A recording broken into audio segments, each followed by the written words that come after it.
Hello and welcome. I am Josh Widdicombe. For today, I'm the curator of a place of incredible artefacts and exhibitions, a place that stores the greatest thing on earth. This is my archive of pop culture.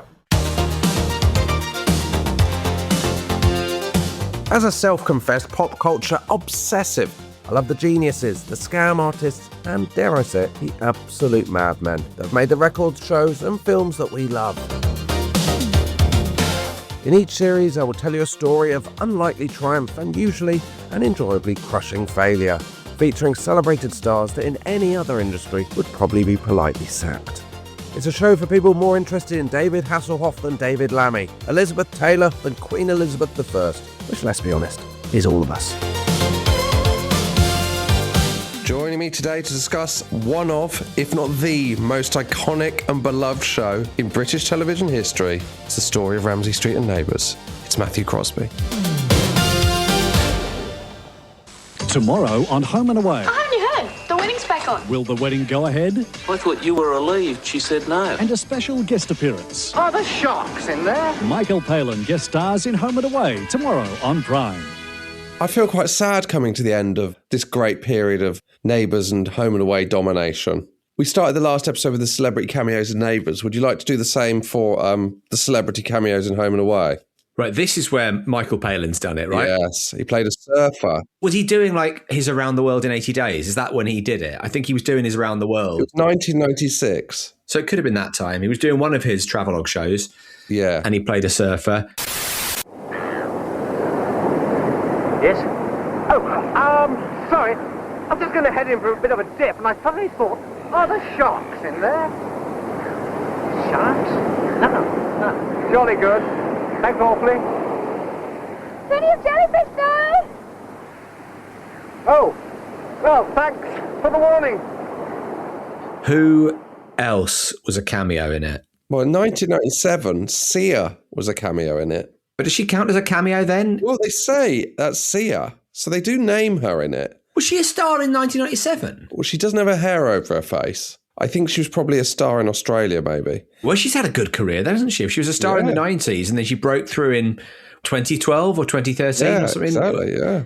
Atomic Kitten are in it in 2001 when they do a London-themed episode, London-filmed episode. They get Atomic. You'd think they'd do better than that. No disrespect to Atomic Kitten. They were pretty big at the time. 2005, Leighton Hewitt, the tennis player. You won't know about that because you're not interested in Wimbledon. No, thank you. His fiancée is the actress Beck Hewitt, who plays Hayley. Pure nepotism. They're an Australian Posh and Becks, so it's just a bit of fun. Chris Hemsworth is in it in 2015, and so is Ed Sheeran. Presumably in 2015, Chris Hemsworth was a famous person. He's an extra in The Diner. Oh, right, so he wasn't a famous person. No, he was. He's an extra in The Diner in 2015, yeah. But like people are going, oh my God, it's Chris Hemsworth in the background of this scene, right? Yeah. And Ed Sheeran plays a song? He plays a character called Teddy, who comes to visit Marilyn, who used to be his nanny. Marilyn is oblivious to his celebrity status and treats him like the boy she used to care for, while the town is starstruck.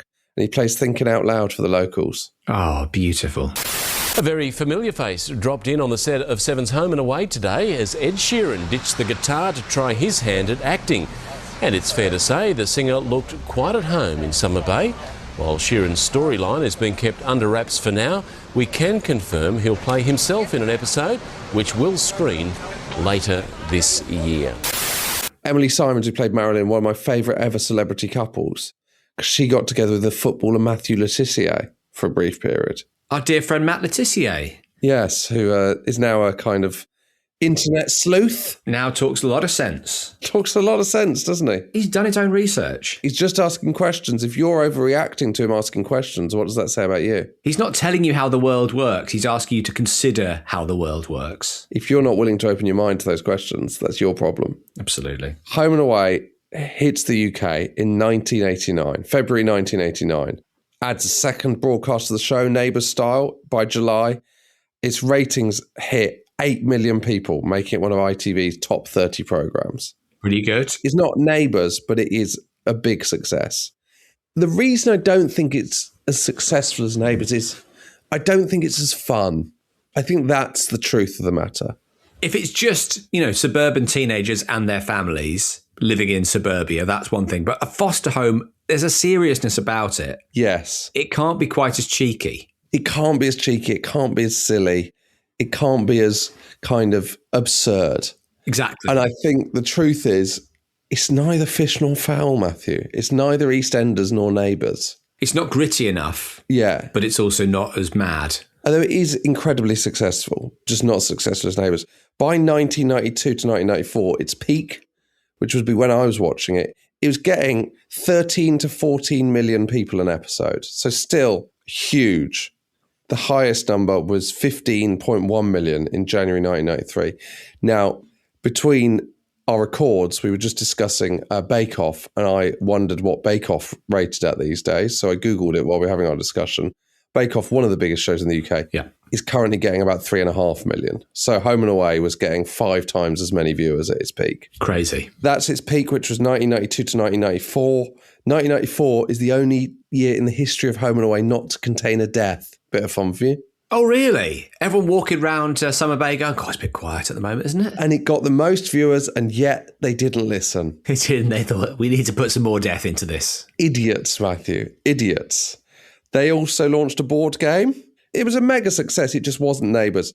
And basically you had to move around and solve problems set by a story card. Would you like to hear a couple of examples of story card? Yes, please. Fire at Summer Bay High School. A fire was started deliberately at Summer Bay High School. Unfortunately, Fisher, the headmaster, thinks Bobby started it deliberately. He is after Bobby and wants to hand her over to the police when he finds her. However, 3 people were with Bobby that day and can prove her innocence. Can you find out who they were before Fisher catches Bobby? This is too heavy. It's not as much of a laugh as the Neighbours one where Harold's fucking the dog, is it? Come on, I'm 8 years old. I don't want suspected arson. I don't want, this is not a board game for me. Exactly. I want Mousetrap or Game of Life. Alibis for suspected arson. They've got no idea what board game players want. There's another story. See if this is more floats your boat. The boat that did not float. Bit of fun there. When Alf, that's what it's called, this storyline. Mm-hmm. When Alf took a boat out one sunny afternoon, he was unpleasantly surprised when it sank and he had to swim back. He was furious because he saw Martin in the boathouse earlier that day and thinks he sabotaged the boat. But unknown to Alf, 4 people took the boat out earlier and holed it as they dragged it back up the beach. Can you find the real culprit before Alf finds Martin and wrongly tells him off? So is this what it was, like solve a crime based around Summer Bay? It feels like it's just wrongly accused people being kind of... It's Exoneration, the board game. It's a very weird board game. But it has some iconic episodes, but it's just not the same. Shane and Angel are the kind of Charlie and Scott of the situation. Shane played by Dieter Brummer, Angel played by Melissa George, who in real life did not get on, were widely rumoured to despise each other. So it's the opposite. There's not a secret romance going on behind the scenes. There's a secret loathing. Exactly. Their wedding, which was a hugely popular storyline, was watched by 10 million people in the UK. That was a classic. But then the following year, Shane's death hits them. The first anniversary of their wedding. A pregnant Angel and Shane are on a picnic in the Bays Headland. Shane says he's feeling unwell. He faints. They try and assist him and revive Shane while he's waiting for an ambulance to arrive. He's rushed to hospital. He's declared dead on arrival. He had a small cut on his hand resulting in sepsis. Not a dry eye in the house, Matthew. Oh, no. Angel goes into labour several months later, having a baby girl named Shane Jr. I get it, but come on. Shanita, surely, or like, you know, I guess names can be genderless. Why not? Shane Jr. Would you like some more fun Home and Away storylines to make you feel like... Yeah, what's their equivalent of like Bouncer's Dream or stuff like that? What's their funny plot lines? Episodes 1709, 1710 in 1995. After robbery at the diner... I mean, come on. The fun storyline is there's already a robbery. Elsa is traumatised and anxious. She opens the fridge to see the haunting image of Bobby, who passed away in a boat accident in 1993. What? So she sees a ghost in a freezer? Later, it's discovered that it was caused after Elsa mistakenly took antidepressants that were 6 years out of date. I think I know why I didn't watch it. It's just too heavy. It's not a laugh, is it, in the same way? I used to feel the same way about Grange Hill. There'd be an episode where you'd be really fun and it would be all the kids, just being generally cheeky. And then there'd be an episode where someone dies in a teacher's car and you'd be like, well, I just don't want to watch this. Yeah, exactly. Or they're all on smack. Hypodermic needles flying all over the shop. Yeah. No, you don't want hypodermic needles. You want a sausage with a fork in it flying around. That's Grange Hill. Exactly, yeah. No, some homophobic bullying or something awful. I can't be handling it, I'm 10. Come on. I'm 10. I don't need grit. Well, let's see if you enjoy these fun Summer Bay storylines. 2003, Tasha arrives in Summer Bay. She can only speak Pig Latin because she's been raised by survivalist parents preparing for Y2K on a compound. Straight off the militia and into Summer Bay. How's she going to get on? Yeah, is that your kind of... No. Not for you? I would listen to a documentary about the survivalists, like a podcast series. Yeah. Absolutely. But I don't want to see her show up at Summer Bay and try and acclimatise. So Vinny went to jail in 2002 for financial crimes he didn't commit, where he allegedly died in a prison fire. Bit of fun, isn't it? Yeah, great. It's too bleak. Wait for it. Later, it's revealed that actually he didn't die in a prison fire. He was in witness protection. And in 2010, his wife, Leah, is informed he'd actually died just 18 months previously. So he dies off camera, Yeah. the classic way that you want to in a soap. But when he's reintroduced as having died of natural causes later. Well, no, he dies in a farming accident. Even bleak. Oh, no, of course he does. Oh, well, I've managed to avoid death. I think I'll just go and stand by this threshing machine all day.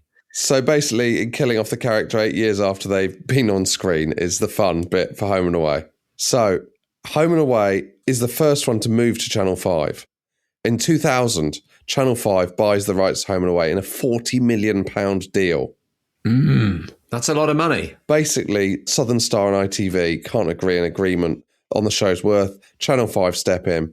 It's then off screens for 12 months in the UK because ITV have a deal preventing it from being aired for a year. Like gardening leave, that kind of... Yeah.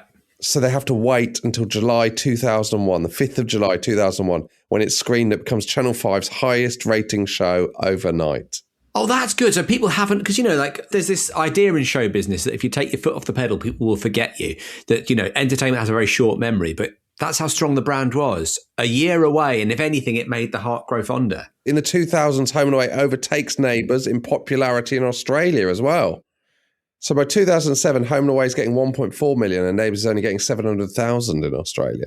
So were these shows only really, not only really successful, because obviously Australia's a smaller population, but these shows were truly successful? Much more successful in the abroad, UK. Yeah. Because I think... You're able to be, in the same way that you can be a bigger pop star in the States than you can in the UK. I think the attraction of Neighbours abroad is, look at that amazing sun and all that kind of stuff. If you live in Australia, who gives a fuck? Yeah, that's true. I can look out my window if I want to see a Melbourne suburb. I literally live in one of the houses on Ramsey Street. The last thing I want to do is tune in to watch them living on my street. So the BBC airs Neighbours for 21 years from 1986 until 2007, when it's gobbled up by Channel 5 as well. So Channel 5, they've united the two warring factions in a way, and they've put them back to back. They've made them Neighbours. Do you know what? If you've got Home and Away on Channel 5 and you think, we could land Neighbours as well, this is going to be an hour of absolute golden programming. So basically, Channel 5 win the bid to the rights. The BBC pulls out of the bidding race after Fremantle Media, which, as we've said, bought the Grundy Corporation, didn't they, in the 90s. They asked the BBC to pay 300 million up front for an 8-year contract for Neighbours. That is 3 times the fee BBC had been paying to this point. Wow. And Peter Fincham, the leader of the BBC, or the head of programmes or whatever it is, takes the view, this isn't a good use of licence payers' money. Which is fair to say. Yeah, I think that's fair. I'd say it'd be more controversial if he had paid the money. And he walks away. Channel 5 get 10 years for £300 million. It's a huge, huge amount of money. And they get a larger stake in the show, in what happens on the show, than the BBC previously had. So they have more control of budget, storylines, cast and publicity. So they become more of a partner in the show. Whereas BBC, it was more of a kind of just an acquisition. Channel 5 come in and they're like, we're part of this. And it's seen as a win initially for Channel 5. The network adult audience share, it increases by 13% in the 3 weeks after Neighbours switches from BBC One. Very healthy, very positive. They even move into the world of spin-offs of Neighbours. Webisodes and web series. Yeah. Webisodes is such a fucking, like, of its time thing to say, isn't it? It's almost like podcasts. Yeah. The idea that we're still calling them podcasts is kind of mad, but no one's come up with a better name for them. Oh, it's too late now. It's too late now. But yeah, I'm making a web series, individual webisodes. Individual webisodes. Sounds bad. Do you want to hear some of the webisodes? There's Brennan on the Run. So this is released before Mark Brennan comes back to Neighbours in 2014. And it looks at his time in witness protection, not the guy from Home and Away, this is. The episodes are interactive, allowing the viewer to choose the outcome of encounters with a yes or no question changing the course of the show. That's fun. And did they filmed a couple of different endings? Presumably, or was yeah. it like they then collated the votes, then next week's episode would be? It was live. It was filmed live. It was filmed live, yeah. And he's just sitting there waiting. Okay, yeah. We're doing script B, are we? Fair enough. That, I would say, is the most normal one. Mm-hmm. Then you've got Neighbours versus Zombies. Whoa. Which is announced in 2014. What? It's a 5-part series, including past and present characters in Erinsborough, infected by a zombie outbreak.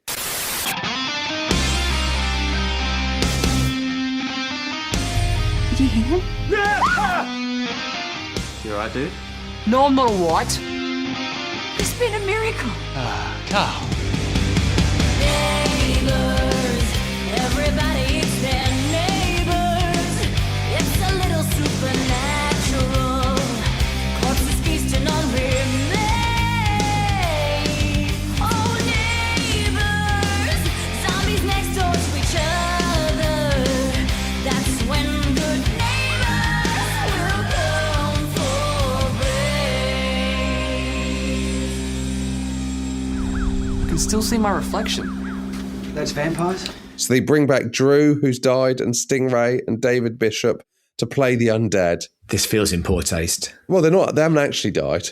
No, I know they haven't actually died, but something about bringing back this is getting into sort of Dark Shadows territory, yeah. Yeah, I know it's not canon. What about Neighbours versus Time Travel, released in 2017, as Paul travels back to 1985 and accidentally changes history by offering business tips to his younger self, creating shocking outcomes. Oh. He's done a Back to the Future. Yeah, so he comes back to the present day and it's the Biff-horrific, isn't it? Yeah. It's Biff World. What do you think of that as an idea? I mean, I like that, actually. I do like that. Toadie is now a gangster. Stingray is still alive. Stingray's constantly being brought back through webisodes. That was his main career, was everyone said, what are you up to at the moment? So I'm doing another webisode. I'm back again. I'm back. They've come up with another way that I can come back in a series of 5 webisodes. He's always saying to them, is there any chance I could be in the main show? And they're like, no, sorry, Stingray. We killed you. You're webisode only. You can come back as a zombie. You can come back in a time travel episode, but there's absolutely no way. He's webisode exclusive, Stingray. He will only work in webisodes. If anything, he was ahead of the game, one of the early YouTubers.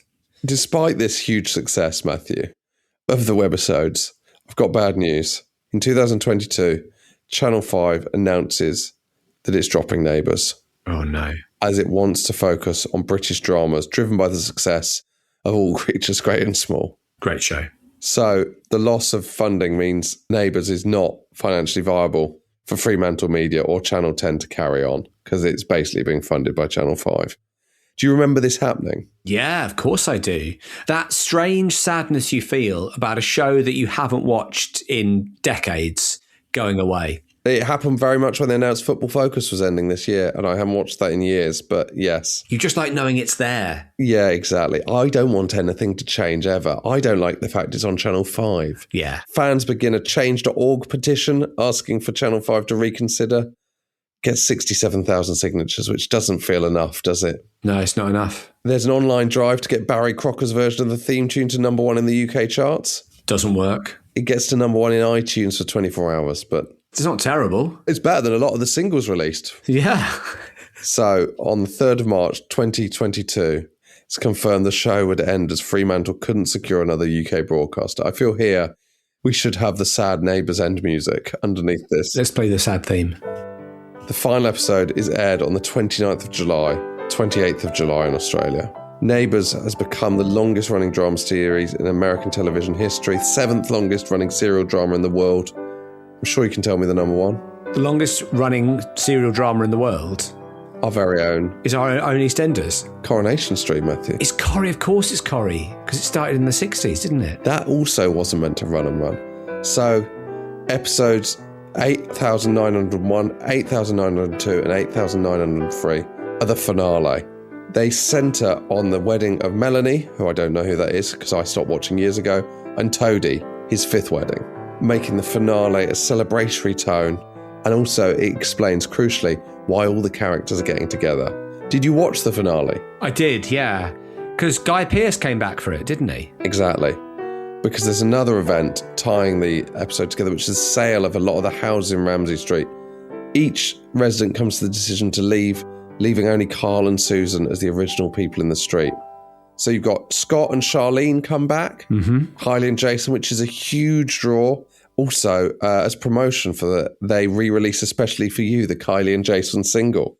Other high-profile people to come back. Guy Pearce, who's in it as Mike. Yeah. Margot Robbie. She does a kind of video message from the UK.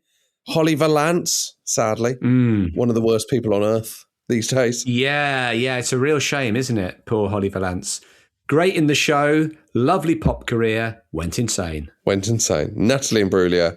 Delta Goodrem, some real stars. Again, a bunch of pop stars that we sort of didn't really mention when we were talking about the people from Neighbours who went on to pop careers. Oh, we focused on the failures. We didn't touch on Delta Goodrem, who absolutely smashed Eurovision this year. Did she? Yeah, she's back. Is she back? She was the star of Eurovision, Australia's entry. Oh, good for her. And obviously Natalie Imbruglia did The Masked Singer a few years ago, did very well on that. So, you know. And Holly Valance is hanging out with Donald Trump and Nigel Farage. One of the worst people in the world. One of the worst people in the world. Hanging out with two of the best people in the world. Of course. How did she get that? And yet we're not allowed a meet and greet.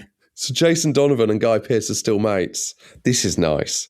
Jason Donovan says, from time to time, when I'm writing to him, I will start my emails with Dear Mike. Oh. He in turn writes back to Scott and, true to character, is always polite enough to ask after Charlene and to inquire about her life in Brisbane, which always amuses me. That's sweet, isn't it? It's a classic example of how male friendships are so tricky that it's easier to talk in character than to ask them about their real lives. Exactly. That's the secret to a success of a long male friendship, is never really talk about yourselves. No. If you have to ask a question about their life, ask about a life that was invented by some writers in the 80s.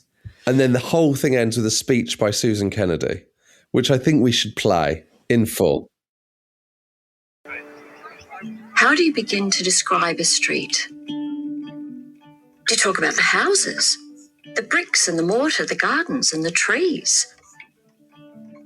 Or do you talk about the people, the young, the old, and everyone in between?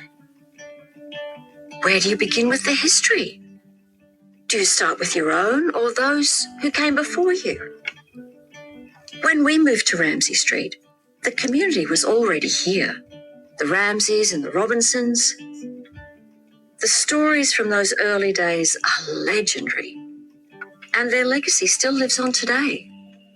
There have been many families over the years of all shapes and sizes, some of them unexpected, and friends who became like family, whether they were related or not. Love has always been a central theme. How many romances were born on this street? Things seldom ran smoothly, of course, but they usually worked out in the end. I think of all the people who never crossed paths, who could have been great friends, and those who kept turning up whether we welcomed them or not. The street always has a way of bringing people back.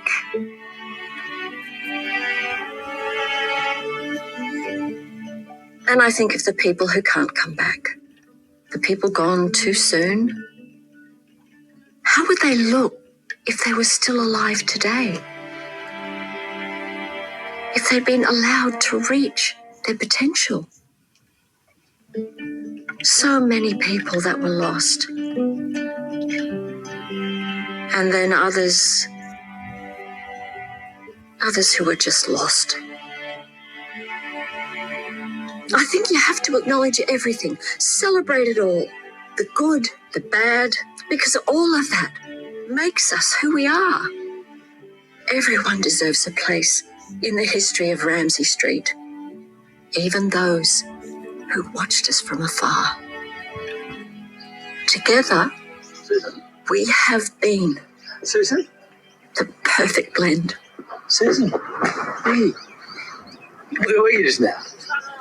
There you go. Wow. Feeling emotional? A little bit, yeah. Yeah, but I've got a lot of other stuff going on in my personal life.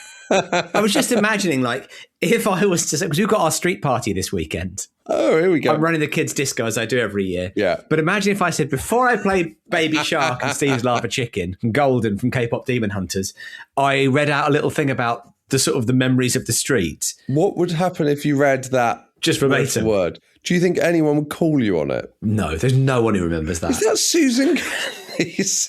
I'm really tempted to do it now.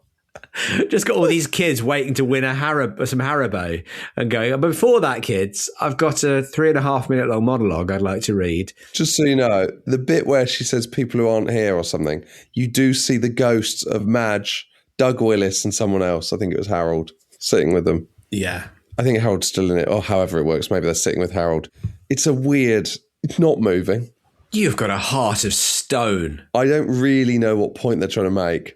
I like the bit where she talks about people who watch them from afar. I don't know what... That's the best bit, isn't it? It's basically saying, look, this is going to get shown in the UK. A load of people are going to watch it. And then everyone can be like, oh, that's us. She's talking about us there. Yeah. The bit I do like as well is saying that we found the perfect blend. Yeah. Because... What a callback. She has obviously no idea there's a theme tune. What a coincidence. What a coincidence that she happens to find that phrase. It must be true. So the final episode gets 2.5 million viewers, making it the highest watched episode since 2008. A week later on Catch Up, it's over 4 million. In Australia, it's watched by 1.4 million. And make it the most watched episode since 2009. But then, Matthew, in November the 17th, 2022, it's announced Amazon Freevee, in brackets Prime, have signed a 2-year, 200-episode deal for Neighbours to restart production in 2023. Very exciting. Very exciting. The monologue was worth nothing. Alan Fletcher, Carl Kennedy, Jackie Woodburn, Susan, Stephen Dennis, Paul and Ryan Maloney, Toadie are the only people of the cast told in person. The rest of the cast find out when it's announced on the Neighbours Twitter page. That's a gamble, isn't it? That they have to be checking the Neighbours Twitter page. Sad old life, isn't it? Sad old life. I'm looking at a Twitter page of a show that got cancelled years ago. Of my greatest days. Production starts. Guy Pearce reprises the role of Mike for one episode. They bring in an extended guest member episode by Misha Barton. She knows Alan Dale from the OC. He played Jim Robinson, obviously. Of course, yeah. Sadly, Matthew, it's short-lived. By February 2025, it's revealed that Neighbours has cancelled again. The Sun publishes the story before the production informed the cast and the crew. Isn't it always the way? So this is the third time it's been cancelled? I suppose it is the third cancellation, but this time it's for good. Well, at the time of recording, 2025 sees the end of 40 years of television, 9,363 episodes. The final episode's an hour-long episode, 11th of December 2025. Susan does the exact same monologue again. No, she doesn't. It ends with a freeway development threatening Ramsey Street and the Lasters complex. The characters are presented with the option of investing in the new developments, led, of course, by Paul Robinson, or fighting to save Ramsey Street, led by Shane Ramsey, mirroring the show's Ramsey versus Robinson rivalry from the start. It's also written by Jason Herberson, who wrote the 2022 finale. He's written 2 Neighbours finales in a row. He's the guy you go to when Neighbours gets cancelled. Exactly. He wrote that monologue, Matthew. Beautiful. He wrote that absolutely meaningless monologue. Like I said, that says more about you than it does about the monologue. Well, there you go. I was weeping. He wrote the 2022 finale, which is very bright. 2025, it's more ambiguous, Matthew. There is no knowledge of whether the road will be built, but that does open it up to maybe a third revival, perhaps. Absolutely right. Yeah, I think you can't have it with the whole place being bulldozed. No. Also because the people who own the houses just don't want that. No, exactly. They want scenes where a bulldozer goes through the front of their house. It's impossible to film the bulldozing of the street because they're real houses. It's like when the car blows up in El Dorado and it's suddenly just a second before it switches to a much cheaper car. Hang on a sec, just before the bulldozer hit the house, it looked like the house turned into cardboard. So that is the end of Neighbours. Actually, though, did it lose the war? Because Home and Away continues. Admittedly, as of January 2026, Home and Away has moved to being streaming first New episodes are shown on 5 Star, not Channel 5, 6:30 p.m. on weeknights. Catch-up episodes are shown on My 5, whatever that is. It's come to something. Channel 5 has dropped the show from its weekday schedule. So, really, Home and Away continues in a ghost form. More away than home now. Yeah. It's just called Away. Did you enjoy those trips down memory lane, Matthew? Oh my God, so much so. It is that thing that makes you think, maybe I will go back. Maybe I'll get the DVD box set. Do you know what? It is interesting you say that, because there is this situation where you go, what would it be like if I started watching Neighbours from the start? Would I enjoy it? Would it be like, because I thought this when it went on Amazon, they got all of the old episodes. Like, maybe that's a clever investment. I still think Neighbours is quite cheap to get the repeats. Would BBC not be doing some good numbers if they just put it on from the start? Yeah. At lunchtimes, the old slot, Old Faithful. I mean, you know, how old's Dad's Army? That still does numbers. Exactly. On a Saturday afternoon on BBC Two. Would it be that much of a problem to knock aside Cash in the Attic or whatever's on at that time? And put on an old classic episode of Neighbours. Put on an old classic episode of Neighbours so that we can all follow it. Do you know what? I feel sad that my kids won't have that Neighbours thing that was so exciting when we were young. It was a genuinely exciting cultural moment. Being at primary school, everybody watched it. Yeah. It was what you talked about the next day, was having watched Neighbours the day before. It was such a big moment. And you're right, that's not going to... Again, we're talking about the death of the monoculture again. I know. As we always are. But there's nothing like it where everybody's got a handle on what's going on in Neighbours. Sad times. I suppose the only thing we can do is to leave you once again with the sad Neighbours End theme tune. And do you know what, Josh? At the start of this series, I feel like we were good neighbours. But by the end of it, we're now good friends. Oh, there we go. There we go. Join us next time for another story. It won't be quite as emotional. It won't have such an emotional monologue at the end. Matthew, let us know how it gets on with doing a monologue at the street party. I'll tell you all about it. I think one person would go, sorry, was that Susan's? Because it would end with the perfect blend. That's when people would go, wait a minute. Hang on a sec, I've heard this somewhere before. But do you know what? It's been performed better tonight. So there we go. Thank you very much. Thank you, Josh. Loved it. The new story will be coming in a few days. Join the fan club if you want to get all of that in one drop at the start, or if you want to listen to loads of our great stories, plus the archived live episodes, blah, blah, blah, no adverts, etc. Enjoy yourselves. We'll see you soon. Archive of Pop Culture is a Keep It Light media production, hosted by me, Josh Widdicombe, research by Beth Sherlock and Joe Maney, additional editing by Will Fitzpatrick, design by John Gregory, music by Pickle and Button.